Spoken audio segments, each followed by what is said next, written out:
All right. Um, really haven't seen any videos on editing GFX files and the change that I had to make, and I'm sure other photographers had to make. Um, I was already accustomed of using Capture One, just my favorite program for quite a while. After seeing another photographer who does a lot of photography for movie stars and directors and a couple of not a couple, but the Olympics team and all that kind of stuff. After I tagged them on a photo shoot, I went to go see him, just walk around and see how he works and everything, and I really like the way Capture One process the files. But after getting the GFX, uh, it was quite a surprise that they don't support it. Uh, Basically, even the newest versions doesn't really support the raw files. As you can see, every time I try to select it, there's really nothing. These are some of the Iridium developer kind of text files that have recorded what I already edited, but as you can see, it just won't see it. And if you really wanted to use Capture One, you will have to jump through hoops just to basically to do this. So what some people suggested is basically to do a double digital negative, which you will have to convert to convert your RFA file from the GFX to DNG. And here I already have selected a folder. I'm gonna save it in the same location. Pretty much everything will stay the same, and I'm gonna go ahead and hit convert. That way you can see, sorry, I have multiple monitors. That way you can see all the hoops that you have to go through if you really want to use Capture One. People made a blog about it, but they don't really show you how it's done and the pain that you have to go through just to basically use Capture One with that. And to be honest with you, after using Iridium developer, after a suggestion from the angry photographer, I'm kind of I'm converting now. I'm kind of leaving Capture One now because it's just for superior, much better process the files. So I'm gonna go ahead and click OK on the conversion. Even after converting the files, if I try to import again the same folder, you will see that it still doesn't see it, even as a DNG file. What you will have to do, the next trick, is use EXIF editor, and I already have my presets to the IQ250. So basically, you have to change the name, the make of the camera, which is phase 1. The camera model, you have to change it to IQ250, and it's just a pain in the eye just to basically try to get this going. So we're gonna go ahead and select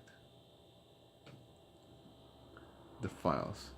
As you can see, you're selecting all of them. Even EXIF editor can't really see the RAW files. It only sees kind of like the DNG. So I'm gonna change them all. So I'm gonna go ahead and select all of them, and I'm gonna select one of my presets, which is the IQ250. And as you can see right here, it says make phase 1, which I already did, and camera model, which is the IQ250. Once I have selected that, then I'm gonna go ahead and process it. This is basically gonna change the raw files, camera name and everything. So basically we're tricking Capture One into thinking that these files are from a phase 1, and this is kind of like the only way to get it to recognize the files, which is a pain in the ass. I don't think nobody wants to do this.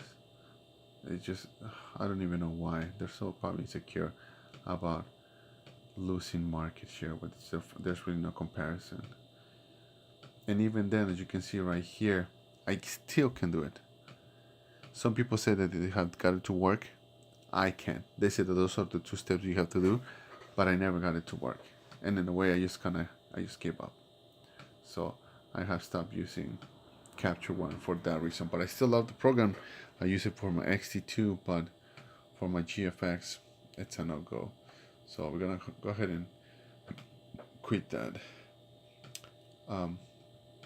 The other way to kind of start working with the GFX files is with Lightroom, but I'm using version 6.9 and I tried 6.10, and it doesn't really see the files until I convert them into DNG files. It doesn't really see the raw files, and I have to just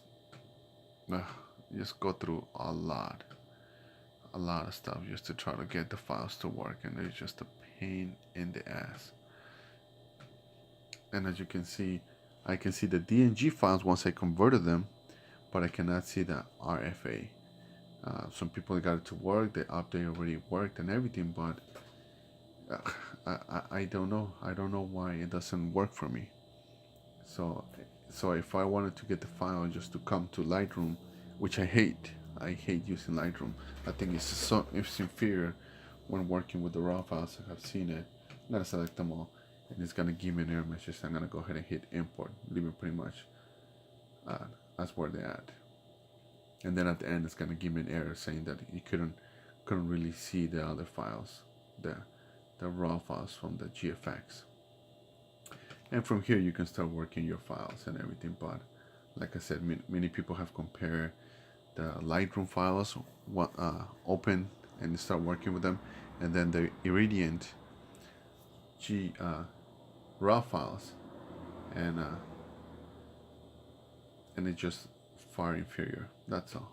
I'm just showing you kind of like how massive these files are, how much you can zoom in. Speed limit 15, you can see the sky, and there's 3 people kind of here in the background. And as you can see how zoomed in I am. If I go 1:1 at 100%, you can still see me kind of give up. But this is how far it was. This is in no way shot to get a landscape. I was just testing the camera, get the color range and everything. This is shot with a 63mm, and as you can see how far I am from them and how much I can actually zoom in, which is excellent. As you can see, I can tell very well. So that was one of the things, but again, nobody really has kind of come up and made a video about this. So this is the hoops I had to go through even to open it to Lightroom. Get the converter, convert it to TNG, and then open it in Lightroom. And I hate it. It's just no way. I usually import my files with Photo Mechanic. It's a lot easier for me just to plug in 2 or 3 card readers depending on what I'm doing, and just start importing all 3 or 4 card readers at a time. So I just wanted to show you guys how I import my images, and it's really advanced. I don't use it as what it's intended for, but I really like it. So right now what we're gonna go ahead and open up is Iridian Developer, and basically it's kind of a weird program. I'm still getting used to it, and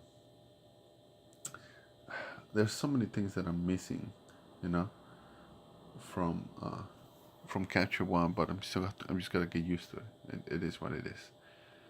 As soon as you open the program, it wants you to basically go through the folder. You open it, it opens a different one, and this is what you get. Basically, you tell it, this is the folder I want to do, and you want to load the raw files. And basically, you hit open. And once it's open, this is kind of pretty much all you get. Some of the basic editing, menus from all the other programs, but this one is more advanced, which I'm not familiar with, and I'm gonna have to learn just to never seen brightness in the shadows, brightness of the midtones or highlights, which is way more advanced.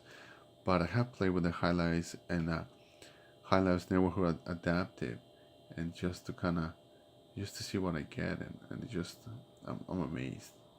All the highlight recovery. We really don't need to recover much from this image, but as you can tell, we can get a lot of detail back, and you can even go extreme. Of course, you're just kind of making everything yellow, but let's say if you really wanted to, I have gone through some of the images. It's just incredible. Now, It does look very yellow because it was shot like a sunset, like 7:30 at night, and the sun was coming down. So this is kind of what it really looked like. And but again, this you kind of have to kind of play around with this. And again, this one is reading phase 1 IQ default. You can either go the shot, a shot, or basically like a default. You just try to get like a color correctness and everything like that.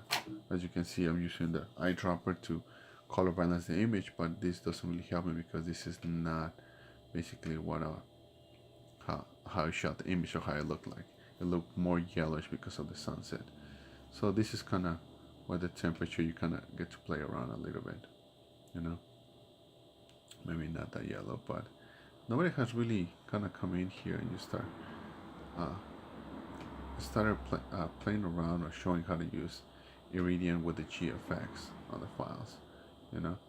And I think it's a great program. I have been able to create some excellent images, and it's just amazing. It's just amazing. Plus, again, the detail on the GFX is just incredible. You know, you really don't need to sharpen these images, uh, as other people have said it. You know, it's just sharp enough. This camera is incredible. And but if you do want it, you can go to the detail, and it's basically the program recommends you to toggle 1 to 1 or 100% to basically to sharpen the image, and you don't really need to sharpen it a lot. I don't know how to use kind of like the preview sharpening. It can basically you can do preview and sharpen in monochrome, so you basically it helps you help some people really work this way, and some people that are more advanced to basically sharpen the images perfectly. I don't know how to do that, but for what I needed, this is just excellent. You can see. But yeah, I would just wish a lot more people basically will come out and kind of start doing a couple of tutorials that'll help out a lot of people like me, you know, who are not used to this program and have to take just trial and error until we get kind of what we want, you know, until start editing and tweaking and everything to get the results that we want. This is kind of like the fastest possible workflow that I can find. Just open Iridium, start editing the files, and then once I made my changes, from here I can either go process the image or batch process. And again, this one basically I already have it to 16-bit in Photoshop file, and then open it right away in Photoshop. I can give it the name and everything. So this is pretty much kind of how I've been doing it and been working with it. But yeah, it is a far superior program than any of the other 3 or 4. That I'm not even gonna touch on an Optics Pro or on One Pro RAW. There's just some, I don't want to say garbage, but there's no comparison. There's no comparison. Basically, try to edit a raw file from the GFX on those programs and everything. And this is kind of how I have my setup, you know, working in RAW and then launching into Photoshop. I don't do Lightroom. I don't do any of the edits on Lightroom. Pretty much just kind of the RAW. A lot of people like to do the RAW edits with within camera RAW, you know, in Photoshop. But I don't know. I never really liked the RAW converter and everything. I just didn't like it. I didn't like it. I'm not used to it. Iridium also seems far superior, but hopefully at least you get an insight of basically how to edit the files. I wish Capture One can really support it. There's some really nice features where I have my customers select the images. Once they select that, I copy just the name of the files, that I paste it, I create finals, and I start basically doing a batch instead of going one by one and going back and forth and say, oh, this is 1176, this is the one, this is the one, this is the one, and select and then batch process them or editing all at once. It's a lot easier. I'll probably make a video how basically my workflow comes with that, but this is kind of what I have to deal with it now with the GFX. You know, it just slows down my workflow. just a little bit. Uh, I like to work pretty fast, but Iridian developer is the way to go for the GFX.